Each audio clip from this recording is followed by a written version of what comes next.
Imagine me seated at a wooden desk, scarred by chalk and time, hair in rebellion against gravity, a pipe cooling beside a stack of notebooks. I am asked a question that hums like a persistent violin string in the mind. If God made everything, who made God? The question arrives dressed as logic, polite yet insistent, tapping its foot as if reason itself were a courthouse demanding an answer. I smile, not because the question is foolish, but because it is honest. It is the kind of question a curious child asks while staring at the night sky, and it deserves a reply that does not scold curiosity for daring to stretch. First, let us slow the question down and listen to its heartbeat. It assumes that everything which exists must have a cause. This is a habit learned from our daily dealings with the world. A chair is made by a carpenter, bread by a baker, a theory by long evenings of frustration. Cause follows effect like footsteps in fresh snow. So the mind says, if the universe exists, it must have a cause.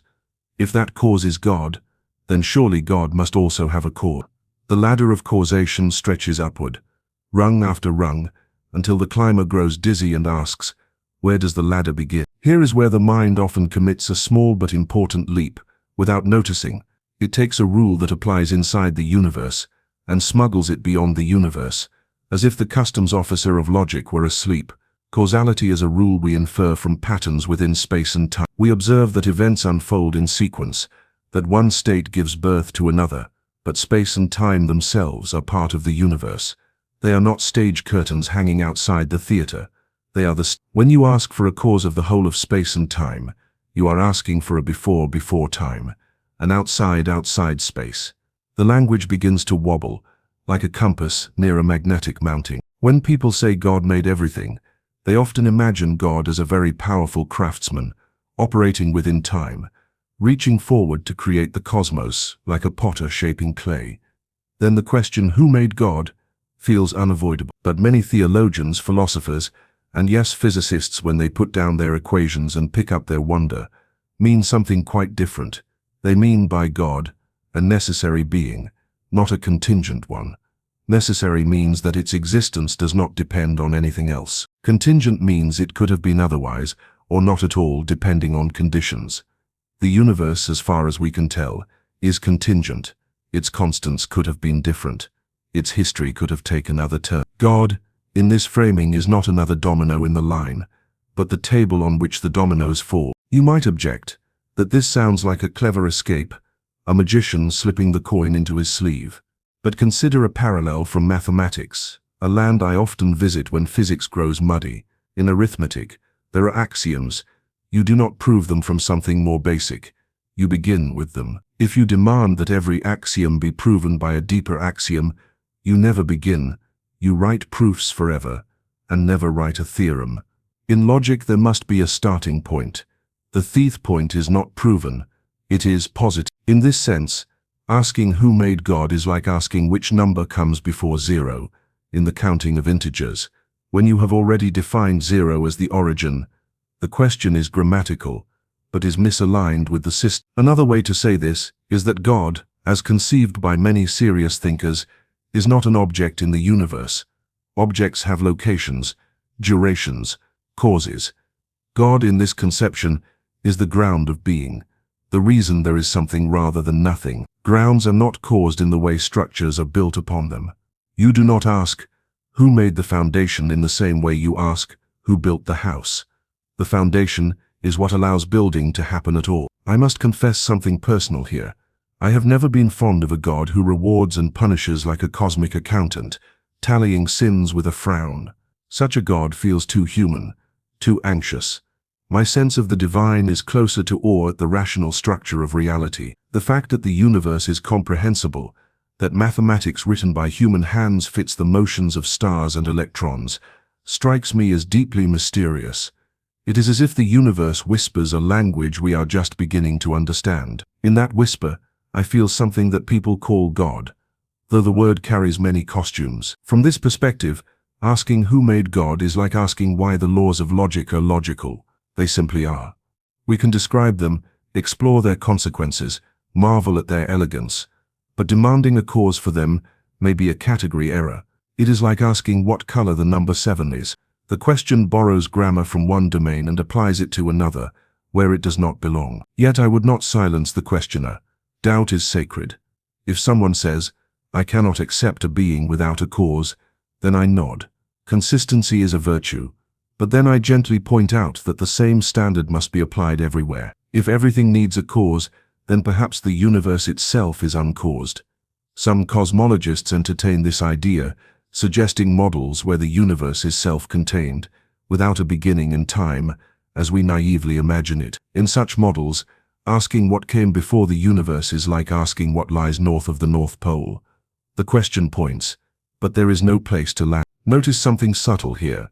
Whether one posits an uncaused God or an uncaused universe, one always arrives at an uncaused something. The mind cannot escape this. The argument does not eliminate mystery. It merely chooses where to place it. Some place it at the level of a divine ground. Others place it at the level of physical reality itself. The real disagreement is not about logic, but about taste, intuition, and which mystery feels more honest. I am often amused when people think science has banished God. Science explains how, not why. It traces the choreography of phenomena, the equations of motion, the symmetries that survive change. But when you ask why there is a dance at all, science grows quiet. Not embarrassed, just quiet. That silence is not a proof of God, but it is an invitation to humility. So when I am asked who made God, my reply is not a thunderbolt. It is a pause. It is an invitation to examine the assumptions hidden in the question. If God is defined as something within the chain of causes, then yes, the question applies and the definition collapses into an infinite regress. If God is defined as the necessary ground of all causes, then the question dissolves, not because it is forbidden, but because it has completed its work and can rest. In the end, the universe does not owe us comfort. It offers us wonder, puzzles, and a slender thread of reason with which to explore an ocean of mystery. Whether you call the source of that mystery God, nature, or simply the unknown, remember this. The deepest questions are not traps to be escaped, but doors to be opened slowly, with patience, curiosity, and a touch of reverence. If you press me to state my own inclination, I would say this. The most incomprehensible thing about the universe is that it is comprehensible. That fact alone suggests that reality is not a brute chaos.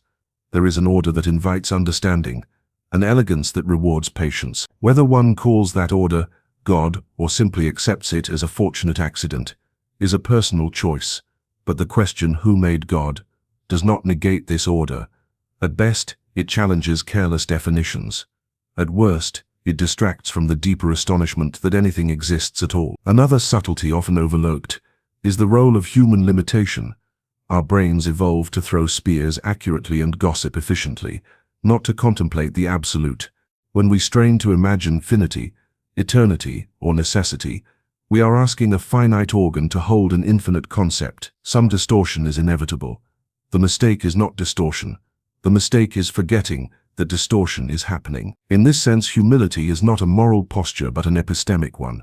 It is the recognition that the universe is under no obligation to be fully graspable by creatures of our scale. When someone answers who God with silence, that silence is not defeat. It may be the most accurate response available, like a musician pausing before the final note to let the resonance fill the room. So we continue, not by closing the book, but by reading more carefully. The question remains valuable, not as a trapdoor, but as a tuning fork. It vibrates against our assumptions and reveals where they ring false.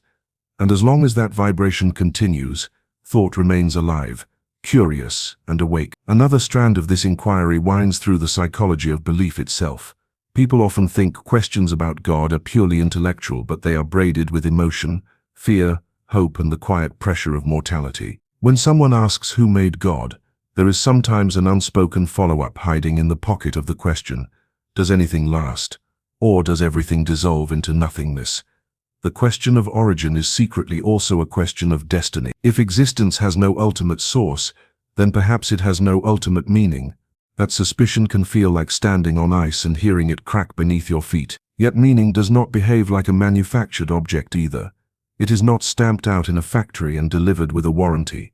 Meaning emerges from relationships, patterns, and participation. Music has meaning not because someone made sound itself, but because tones relate to one another in a structure that the mind can inhabit. In the same way, existence may have meaning not because it was constructed by a craftsman, but because it unfolds according to intelligible principles that conscious beings can engage with. Asking who made God may miss this entirely, like asking who painted the color blue. There is also a habit of thought inherited from mechanical metaphors. Since the Industrial Revolution, the universe has often been pictured as a machine. Machines have builders, so the universe must have one too. But the machine metaphor is limited. The machine is assembled from parts that already exist. The universe, by definition, includes all parts. There is no warehouse outside reality stocked with raw materials. When metaphors overstay their welcome, they begin to mislead. Consider instead a metaphor from mathematics again, because mathematics is ruthless about clarity. The set of all sets that do not contain themselves leads to paradox if handled carelessly. Some questions self-destruct because they violate the rules of the system they invoke. Who made God may be such a question if God is defined as that which is not made. The question assumes the conclusion it seeks to undermine. This is not a flaw in curiosity, but in formulation. I have spent much of my life watching certainty crumble. Newton's space and time, once thought absolute, turned out to be pliable. Classical determinism, once thought complete, gave way to quantum uncertainty. Each time, the lesson repeated itself. Reality is subtler than our first descriptions. So when someone insists that God must fit neatly into a causal chain because everything else does, I remember how often nature has laughed at our neatness. There is another escape route people sometimes take, and it deserves scrutiny. They say God created himself. This sounds profound, but it is usually incoherent. Self-causation is a slippery phrase. To cause oneself, one must exist before existing, which is a contradiction, dressed in dramatic clothing. Serious thinkers do not mean this literally. They mean that God's existence is not dependent, not borrowed, not derived. Language strains here, and the strain shows. Perhaps a better way to frame the issue is this. Causation is a relationship between events. It requires time. Without time, the concept dissolves. If God is eternal in the sense of being outside time, then causation simply does not apply. Eternity here does not mean endless duration, like an infinitely long movie. It means timelessness, the absence of before and after. From that vantage point, asking who made God is like asking what God was doing before time began. The word before has lost its job. Of course, one can reject all of this and say that only what can be placed inside time and measured counts as real. That is a respectable philosophical position. But notice what happens next. You must then accept that the ultimate nature of reality may be fundamentally inexplicable. The laws of physics simply are. They have no reason. They have no author. They exist like a cosmic shrug. Shratten. Some people are comfortable with that. Others are not. Neither comfort nor discomfort settles the truth. What troubles me is not disbelief, but laziness. The quick dismissal that says, if you cannot answer who made God, then belief is irrational, overlooks how many things we accept without ultimate explanations. Why do the laws of mathematics hold everywhere? Why is the speed of light the same for all observers? Why does the universe permit life at all? These are not answered by pointing to a prior cause. They are answered, if at all, by deeper descriptions that eventually rest on brute facts. So the real philosophical work is not eliminating brute facts, but deciding which brute facts are most reasonable to accept. Is it more reasonable to accept an unexplained universe or an unexplained foundation of the universe? That choice is not settled by logic alone. It is shaped by one's sense of coherence, elegance, and existential honesty. There is also a danger in treating God as a placeholder for ignorance. Whenever science does not yet explain something, one might be tempted to insert God as the explanation. This is a mistake, and it cheapens both science and faith. The God that evaporates when a new equation is written was never worthy of the name.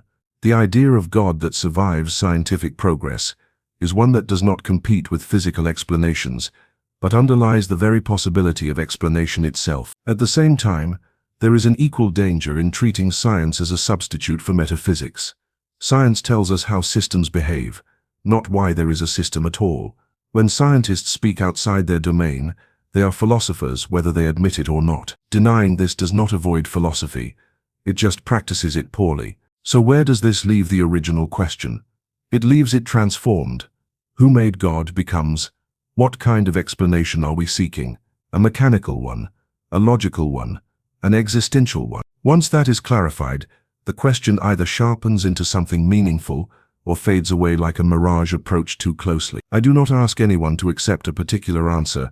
I only ask for intellectual consistency and wonder kept alive. The universe is not a courtroom where the loudest argument wins. It is more like a vast library, with shelves stretching beyond sight. Some books explain others, some books explain themselves, and some books simply exist, daring us to read them without expecting a final chapter. There is also a historical irony worth noticing. Many of the sharpest questions about God were not invented by skeptics, but by believers themselves. Medieval philosophers wrestled fiercely with infinity, necessity, and causation, not to dismantle faith, but to prevent it from becoming simplistic. They understood that a God too easily explained is a God too small. When someone today asks who made God, they unknowingly step into a long tradition of intellectual struggle, one that treated theology not as comfort food, but as hard bread for disciplined minds. Another confusion arises from blending scientific explanation with personal agency. When we ask who built a bridge, we are asking about intention, planning, and labor. When we ask why a stone falls, we are not asking about intention, but about law. The question who made God often mixes these categories. It imagines God as an engineered object, while demanding an engineer behind the engineer.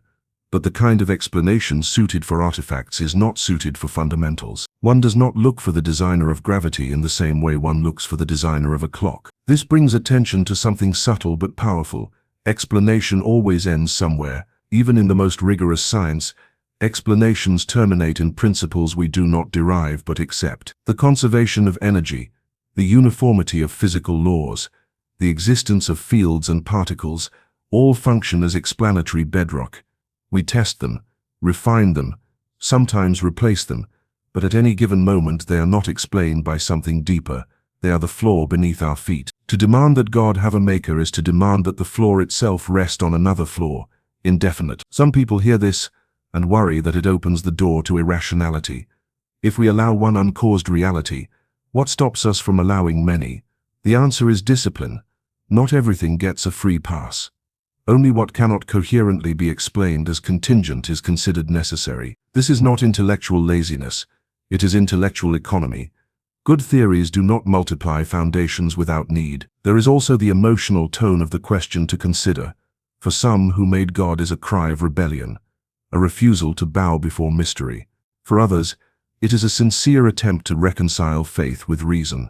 These are very different postures, though they share the same word. One posture wants closure, the other wants coherence. Only the second leads anywhere fruitful. I have often said that science without religion is lame. Religion without science is blind. By religion, I did not mean doctrine or dogma, but a sense of reverence for the rational order of existence. When that reverence is present, questions about God become quieter, deeper, less combative. They stop demanding final answers and start cultivating insight. The question, who made God, in that mood, becomes less of a challenge and more of a meditation. Another angle worth exploring is the difference between explanation and description. Science excels at description. It tells us how systems behave with astonishing precision. Explanation, in the ultimate sense, is rarer. Saying that something follows from a law is not the same as explaining why that law holds. When people say God explains the universe, they sometimes mean God describes the universe's origin in personal terms. Critics then attack this as weak explanation, but the defenders often mean something else, that God is the reason there is an order to be described at all. These two sides talk past each other, like ships signaling in different codes. There is also the temptation to turn God into a hypothesis, something to be tested like a particle. This misunderstands both God and hypotheses. Hypotheses compete with other hypotheses. They make predictions. They risk falsification. God, as understood by classical thought, is not in that category. Treating God as a scientific variable is like trying to weigh justice on a scale. The tool is impressive, but misapplied. If one insists that only testable entities deserve belief, then one must also discard belief in numbers, moral values, and logical truths. none of which are testable in a laboratory. Yet few are willing to live in that barren landscape. We rely on untestable realities every time we reason, choose or judge.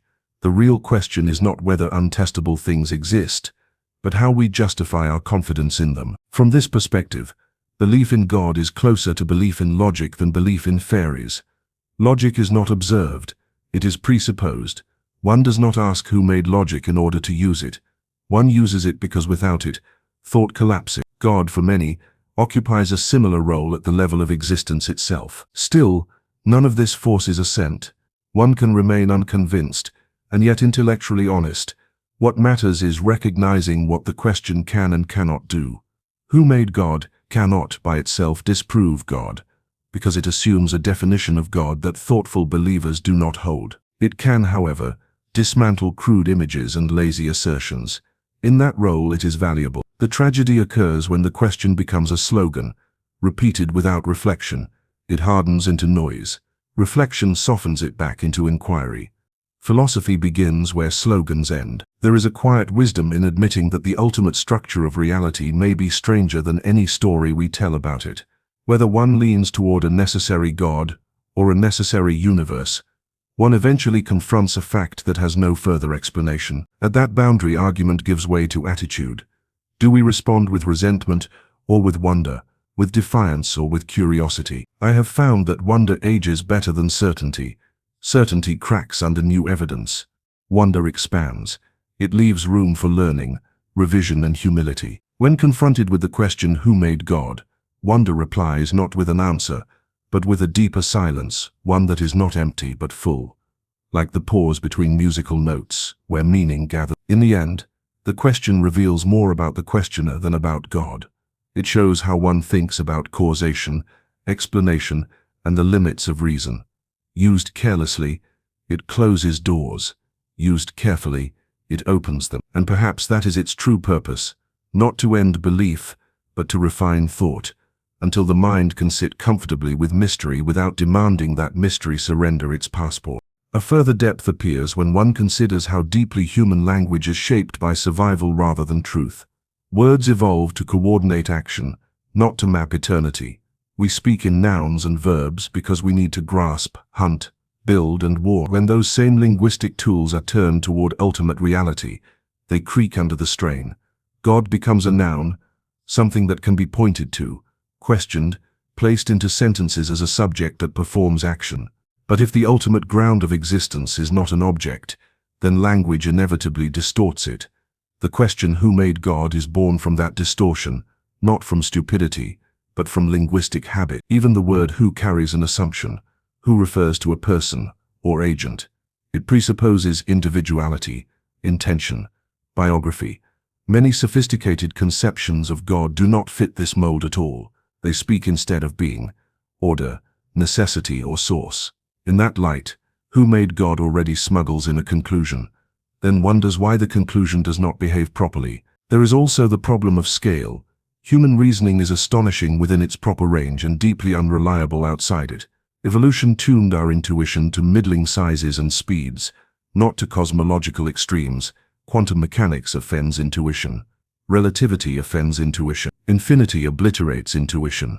Yet we accept these ideas because they work, not because they feel comfortable. Demanding that the ultimate nature of reality fit comfortably into everyday causal intuition is like demanding that the ocean fit neatly into a teacup. Another overlooked dimension is the ethical one. Many people hope that disproving God will dissolve moral responsibility, or that proving God will secure it. Both hopes are misplaced. Morality does not hang so cheaply. If there is a God, morality may be grounded in something objective. If there is not, morality still arises from the conditions of conscious life, from empathy, from the recognition that suffering matters. The question, who made God, does not rescue or destroy ethics. It simply changes the metaphysical backdrop against which ethical questions are asked. There is a peculiar impatience in modern thought, a demand that everything justify itself immediately or be dismissed. But patience is not a weakness in inquiry. It is a requirement. Some truths are approached asymptotically. They are never fully captured, only more clearly approximated. God, if real, would not be the kind of thing captured by a clever argument or dispatched by a cleverer retort. It is also worth noting how easily the debate slides into false binaries. Either God exists or science explains everything, either faith or reason. Reality is rarely so obliging. Science and metaphysics answer different kinds of questions, even when they share vocabulary. Confusing their domains creates unnecessary conflict. Asking who made God as a scientific question misfires. Asking it as a philosophical probe can illuminate hidden assumptions. I have often felt that the deepest religious impulse is not belief, but awe. Awe does not demand answers. It responds to presence. Standing beneath a night sky scattered with galaxies, one does not ask who made the stars with the same tone used to ask who built a house. The experience precedes the question comes later, if at all. Another subtle point concerns explanation and dependence. Something can depend on something else, without being temporally caused by it. A shadow depends on an object, but the object does not precede the shadow in time. They exist together. In some theological frameworks, the universe depends on God in this non-temporal way. God is not earlier, but deeper. The dependence is structural, not chronological. Once this distinction is seen, the question, who made God, loses much of its apparent force. The modern fascination with origins also deserves examination. We treat beginnings as if they held the secret of meaning, yet many things are better understood by their structure than by their start. A symphony is not explained by the first note. A language is not explained by its earliest word. Focusing obsessively on origins can blind us to patterns that exist regardless of how they began. There is also a psychological comfort in reducing everything to the same explanatory currency. If everything has a cause, then the world feels tame, predictable, manageable. Introducing an uncaused reality feels like an affront to control. But control was never promised. The universe is under no obligation to conform to human preferences for neatness. One might also notice how rarely the question is applied symmetrically. Those who ask who made God rarely ask who made the laws of logic they use to argue. They rely on logic, absolutely, without demanding its origin at every step. This selective skepticism reveals that the issue is not really about causation, but about discomfort with certain conclusions. At the same time, believers must be careful not to use God as a conversational trump card. Saying God is uncaused can become a way of ending thought, rather than deepening it. Any idea, even a profound one, can be abused. The difference lies in whether it invites further inquiry or shuts inquiry down. Perhaps the healthiest posture is one of provisional humility. Hold beliefs lightly enough to examine them, but seriously enough to let them shape life. Accept that some questions clarify and others dissolve. Who made God may be one of the latter, not because it is forbidden, but because it belongs to a conceptual framework that breaks apart at the edges of existence. When people demand a final answer, they often underestimate the value of an honest boundary. Knowing where understanding ends is itself a form of understanding. A map that marks the edge of the known world is more useful than one that pretends the edge does not exist. In this sense, the question performs a service. It pushes thought to its limit. At that limit, one can respond with dogmatism, cynicism, or wonder. Dogmatism claims certainty where none is earned. Cynicism dismisses what it cannot control. Wonder remains open without surrendering rigor. If there is any wisdom I would offer, it is this: reality is not obliged to satisfy our argumentative instincts. It is only obliged to be what it is. Whether one names the ultimate ground God, nature, or leaves it unnamed, the task remains the same: to think carefully, live ethically, and remain open to surprise. The question, who made God, stripped of its combative tone, becomes a mirror. It reflects how one understands explanation, necessity, and the reach of reason. Look into that mirror long enough, and the focus subtly shifts. The urgency to answer fades. What remains is a quieter recognition that existence itself is the riddle, and that participating in it thoughtfully may matter more than solving it. Some fear that allowing an uncaused God halts inquiry. History suggests the opposite. Many pioneers of science were motivated by the belief that nature was orderly, because it reflected a rational source. They did not stop asking questions, they asked more of them. The danger lies not in believing in a foundation, but in believing one has fully grasped it. It is also important to separate personal belief from institutional authority. Questioning God's origin can feel threatening when belief is tied to identity or power. But belief rooted in honest inquiry is resilient. It does not collapse when challenged. It sharpens. The traditions that endure are those that allow questions to refine them rather than treating questions as intruders. From a psychological standpoint, the need to know who made God may also stem from a desire for symmetry. Humans like balanced equations. If A causes B, then something must cause A. Symmetry feels fair. Reality, however, is not required to be fair to intuition. Symmetry is a preference, not a law. There is also an aesthetic dimension to all this. Some find the idea of an uncaused God beautiful, like a final note that does not resolve but still feels complete. Others find it ugly, like an unfinished thought. Aesthetic reactions often masquerade as logical conclusions. Recognizing this can soften disagreements. People may be arguing taste while believing they are arguing truth. Another point rarely addressed is that disbelief does not eliminate mystery. It redistributes it. Removing God does not result in a fully explained universe. It results in a universe with unexplained fundamentals. The mystery does not disappear, it relocates. This relocation may feel more comfortable to some, but comfort is not a measure of accuracy. The insistence on asking who made God sometimes reflects a misunderstanding of what believers claim. Serious belief does not claim to know everything.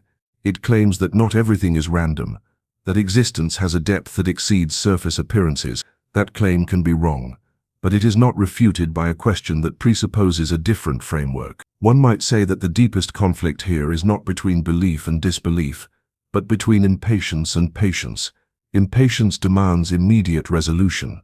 Patience allows tension to remain while understanding matures. The greatest scientific and philosophical advances have required enormous patience with unresolved questions. The question under discussion is powerful, precisely because it resists quick answers. It forces reflection on causation, time, language, and the limits of explanation. Treated respectfully, it becomes a guide rather than a weapon. At some point, thought reaches a threshold beyond which further analysis does not clarify but obscures. Beyond that threshold lies attitude, not argument. One can meet the unknown with hostility or with openness. One can treat mystery as an insult or as an invitation. What remains undeniable is this: existence is not trivial, whether grounded in God, in eternal laws, or in something not yet conceived. It confronts the mind with a depth that refuses simplification. The question who made God, when fully unpacked, does not close that depth. It exposes it, and perhaps that exposure is enough. Perhaps the value of the question lies not in the answer it demands, but in the humility it can teach. The reminder that reality is larger than our arguments, and that wisdom sometimes begins where explanation ends. It is also important to note that explanation by God is not intended to compete with natural explanations. Gravity does not replace God, and God does not replace gravity. They operate at different levels. Confusing these levels leads to pointless conflict. One can study the mechanics of a poem's meter without denying the poet, and one can admire the poet without ignoring the meter. Another misstep occurs when people assume that admitting mystery equals intellectual surrender. In fact, the opposite is often true. Admitting mystery acknowledges the boundary between what is known and what is not. Pretending that boundary does not exist is the real surrender, because it replaces inquiry with pretense. The question of God's origin also exposes a deeper discomfort with the idea of necessity. Contingent things are comfortable. They could have been otherwise. Necessary things feel oppressive, like rules that cannot be bent. Yet necessity underlies all coherent systems. Logic is necessary. Mathematics is necessary. Without necessity, nothing holds. If one rejects a necessary God, one must accept some other necessary structure. There is no escape. The universe itself, the laws governing it, or the existence of something rather than nothing, must be necessary at some level. The debate is not about whether necessity exists, but about where it resides. Some argue that positing God adds unnecessary complexity, but complexity is not measured by the number of words used to describe something. It is measured by explanatory power. A single principle that accounts for much is simpler than many principles that account for little. Whether God functions this way is a matter of philosophical judgment, not rhetorical dismissal. It is also revealing that people rarely ask who made God when they are in awe, grief, or gratitude. the question tends to surface in argumentative contexts. This suggests that it is often less about understanding reality and more about positioning oneself within a debate. When existence presses close, intellectual posturing loses its appeal. Another dimension worth noting is that human beings are not neutral observers. We are participants in reality. Any explanation of existence includes us within it. This complicates matters. Explaining a system from outside is easier than explaining one from within. The demand for total explanation may be unrealistic, given our embedded position. The insistence on total transparency may itself be a form of hubris. Demanding that reality explain itself fully to human reason assumes that human reason is the ultimate measure. History repeatedly undermines this assumption. Each expansion of knowledge reveals how much remains unknown. The question, who made God, when pressed to its core, becomes a question about whether reality has an ultimate explanation or whether it simply is. Neither option is fully satisfying. Both leave something unexplained. Choosing between them is less a matter of proof than of philosophical temperament. Some temperaments prefer an impersonal ultimate reality. Others prefer a personal or transpersonal one. These preferences shape interpretation more than many admit. Recognizing this can reduce hostility. People are often defending temperaments, not truths. What remains clear is that dismissing belief by repeating a single question is intellectually shallow. Serious engagement requires understanding what is actually claimed. Likewise, defending belief by refusing to engage questions is equally shallow. Depth requires patience on both sides. The value of the question lies in its ability to expose shallow thinking wherever it appears. It is not a final verdict. It is a diagnostic tool, used well. It sharpens thought. Used poorly, it hardens positions. Perhaps the most honest response is to allow the question to remain open, not as a wound, but as a window. Through that window, one sees that existence is not an equation to be solved, but a reality to be encountered. Whether one names its source or leaves it unnamed, the encounter remains, and in that encounter, something subtle happens. The urgency to dominate the argument fades. Curiosity replaces conquest. The question, who made God, transforms from a demand into an invitation, inviting the mind to explore its own limits and the vastness that lies beyond them. Not with fear, but with attentive wonder. The final stretch of reflection opens when attention turns to the lived consequences of these abstractions. Ideas about God are not kept in glass cases. They leak into how people face suffering, joy, responsibility, and death. The question of origin, therefore, is not an idle puzzle. It quietly shapes how one stands in the world. If existence is an accident, one posture follows. If existence rests on necessity or meaning, another posture follows. Neither posture can be proven into existence. They are adopted, often without explicit awareness. This is why arguments about God so often miss their mark. They aim at logical assent while ignoring existential commitment.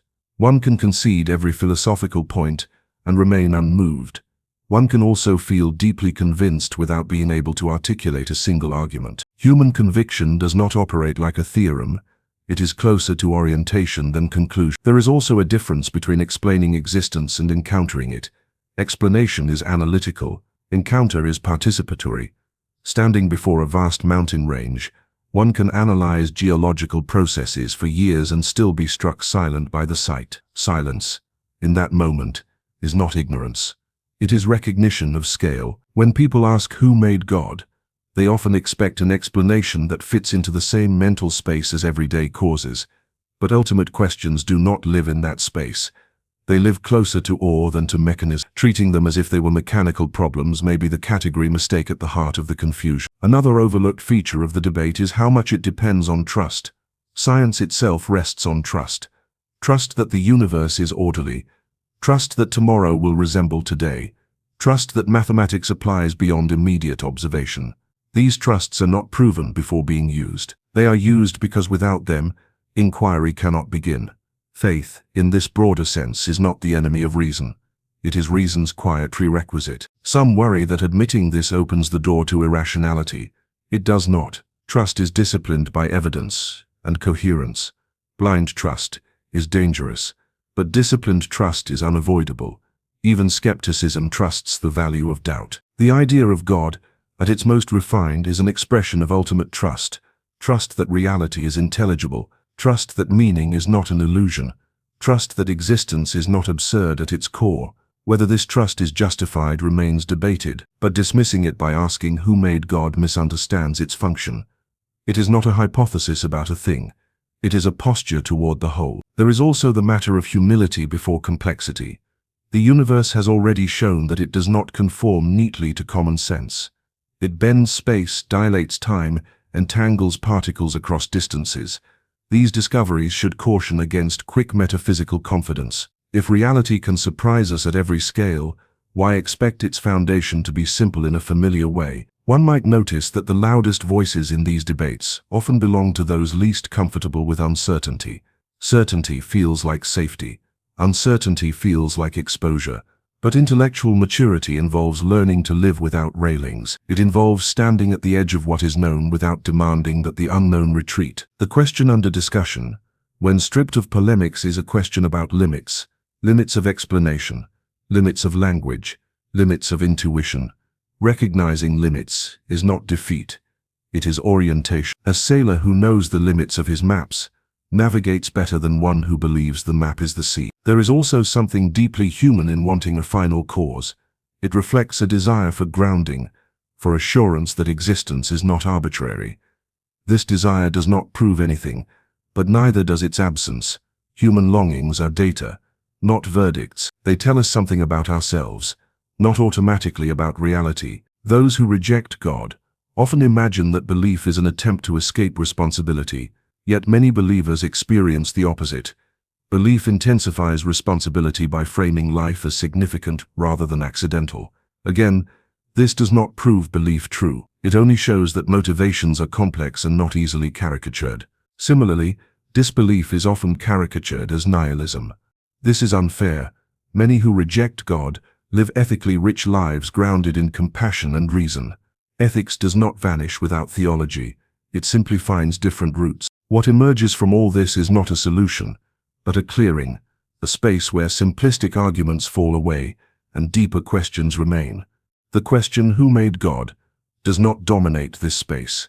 It dissolves into a broader inquiry about what it means for something to be ultimate. Ultimate explanations, if they exist, will not resemble everyday ones. They will not satisfy the itch for mechanical causation. They will instead reframe the itch itself. They will show why the itch arises and why scratching it endlessly may not help. Perhaps the most honest stance is one of disciplined openness. Open to the possibility that reality has a foundation beyond itself. Open to the possibility that it does not. Disciplined enough to avoid pretending that either option is settled by a clever phrase. The universe has endured billions of years without asking to be understood. Understanding is a human project, valuable and noble, but limited. When understanding reaches its boundary, the options are not despair or dogma. The options are humility or arrogance. The question, who made God, when held humbly, teaches restraint. It reminds the mind that not every grammatical sentence corresponds to a meaningful question. It trains discernment between genuine inquiry and linguistic habit. In the end, what matters is not winning an argument about origins, but cultivating a way of thinking that is honest, patient, and responsive to evidence and experience. Reality will not be bullied into clarity. It yields its secrets gradually, often sideways, often with irony. Whether one stands within belief or outside it, the same task remains: to think carefully, to live responsibly, to remain open to correction, to resist the temptation of easy answer. Existence, in all its depth, does not demand that it be solved. It invites that it be taken seriously. The question of God's origin, once its sharp edges are smoothed by reflection, becomes less a challenge and more a reminder that the deepest truths may not arrive as conclusions, but as orientations, shaping how one walks through the world rather than what one claims at the end of an argument. A closer look at human cognition reveals why questions like "who made God" have such enduring grip. The mind is wired to detect patterns, to seek causes, and to impose narrative structure. These faculties evolved for survival, not for metaphysical subtlety. When applied to ultimate reality, they create tension between instinct and abstraction. The craving for a first cause is less about evidence than about psychological architecture. Recognizing this helps one approach the question without the illusion that frustration signifies failure. Causation itself is a human concept, a tool forged within experience. Within the universe, causes and effects follow each other in time, usually in predictable sequences. Outside the universe, the rules may differ or dissolve entirely. The human mind, accustomed to cause and effect, struggles to conceptualize a necessary being or foundational reality that does not fit the pattern. The question "who made God" presumes a tool beyond its proper domain, like using a ruler to measure the temperature of fire. Language amplifies this difficulty. Words are metaphorical and rooted in experience. Calling God a maker implies intention, sequence, and construction, all of which presume temporality. If God as conceived in philosophical theology is outside time and space, then ordinary verbs misfire. The human impulse to frame God in familiar terms both clarifies and obscures, illuminating some ideas while shading over the subtleties of ultimate necessity. People also gravitate toward binary reasoning. Either God exists, or God does not.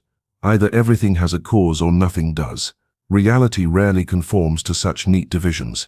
Intermediate, layered, or non-intuitive explanations exist. For example, a necessary being can exist without a cause, yet sustain contingent reality. The universe can emerge from such a being without implying sequential causality in human terms. By forcing binary options, the question "who made God" obscures these subtleties rather than elucidating them. Cultural history further complicates matters. The question has been repeated across centuries because it is rhetorically powerful.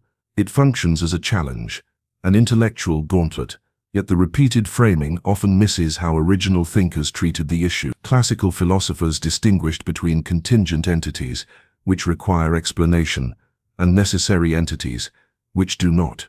God is classically conceived as necessary, and so the question loses its sting within that framework. Modern retellings often ignore this distinction, creating apparent paradoxes that vanish under careful scrutiny. Human emotion also colors engagement with ultimate questions: fear of mortality, desire for meaning, and the hope for cosmic justice shape responses.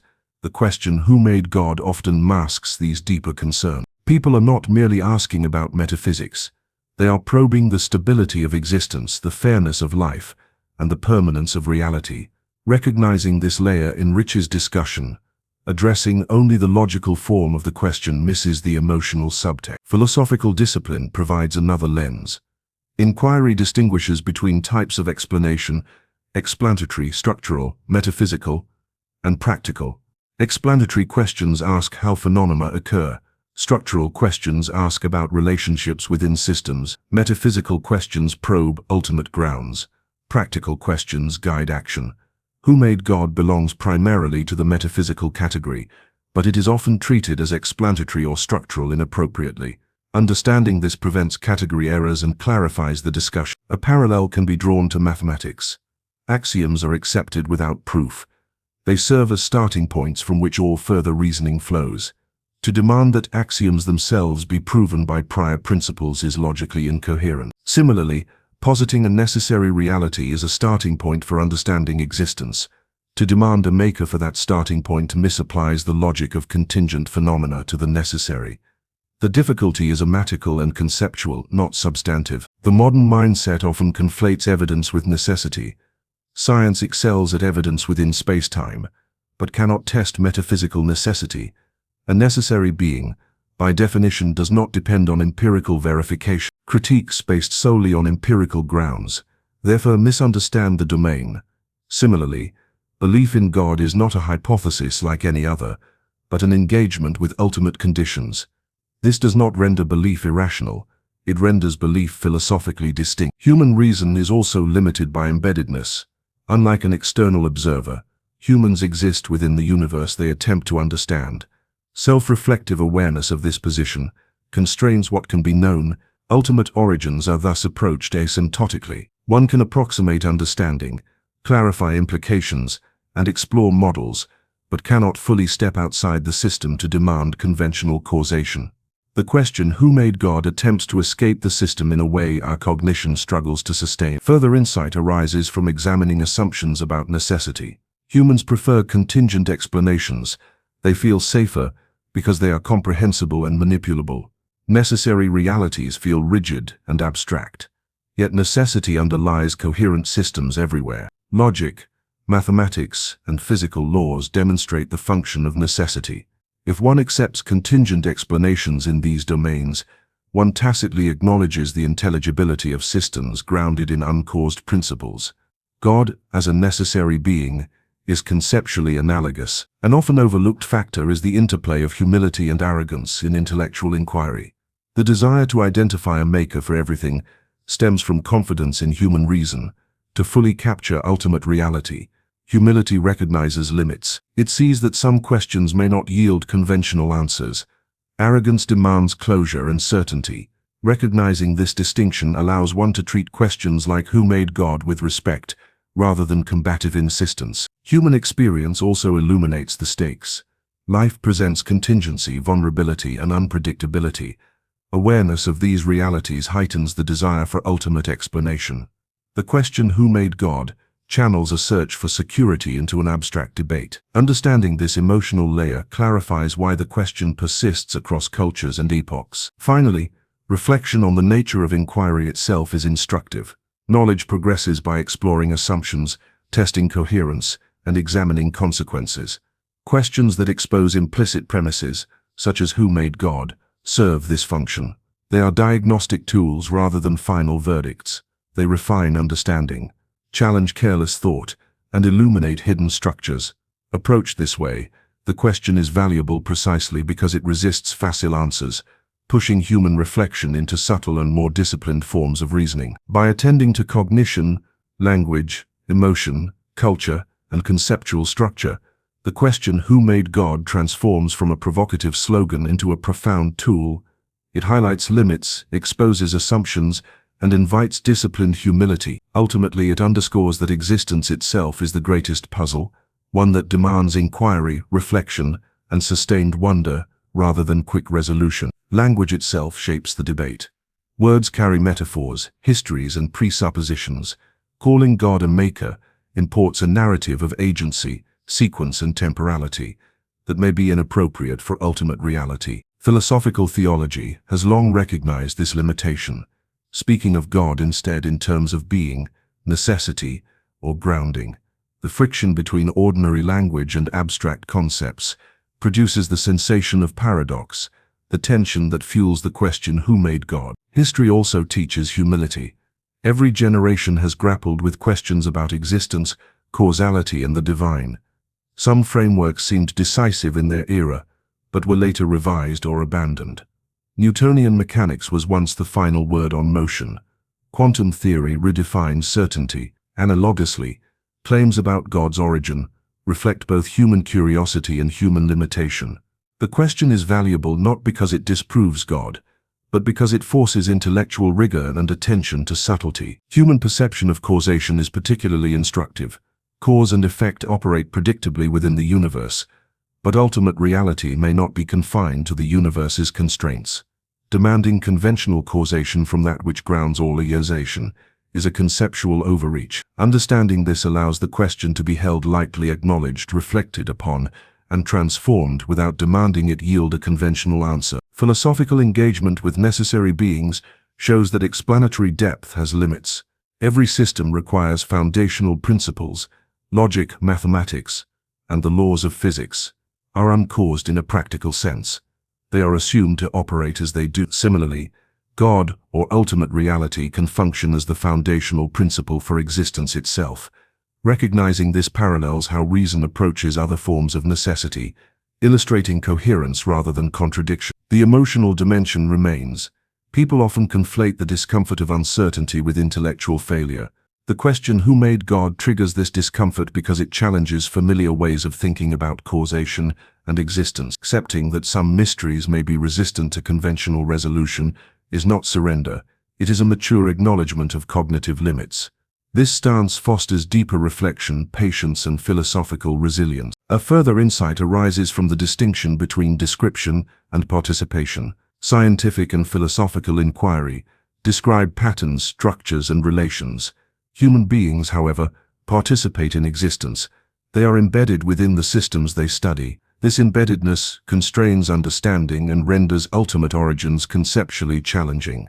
The question, who made God, is an artifact of this tension between participation and description, revealing both the power and limits of human reasoning. Ethical and existential implications are also profound.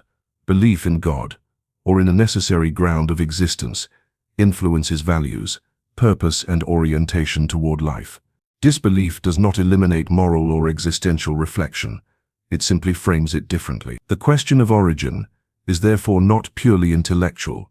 It shapes worldview, ethical reasoning, and the approach to life's uncertainty. Understanding this dimension enriches philosophical discourse. History of thought further illuminates the discussion. Philosophers from Aristotle to Leibniz grappled with necessary beings, causation, and contingency. Their work distinguishes between different levels of explanation, carefully separating temporal causation from metaphysical grounding. Modern debates often ignore this sophistication, reducing centuries of subtle reasoning to sloganistic challenges. Revisiting these distinctions restores clarity and allows the question to serve as a tool for insight rather than rhetorical weaponry. Science offers complementary perspectives. Cosmology traces the evolution of the universe to early conditions of extreme density and energy. Physics describes laws and structures that govern processes but does not reach beyond existence itself. The question, who made God, exists at this boundary, probing what lies outside physical description. Approached in this spirit, the question deepens understanding of the limits of science and the complementary domain of philosophical reason. Cognitive psychology adds further insight. Humans are pattern-seeking, cause-attributing beings.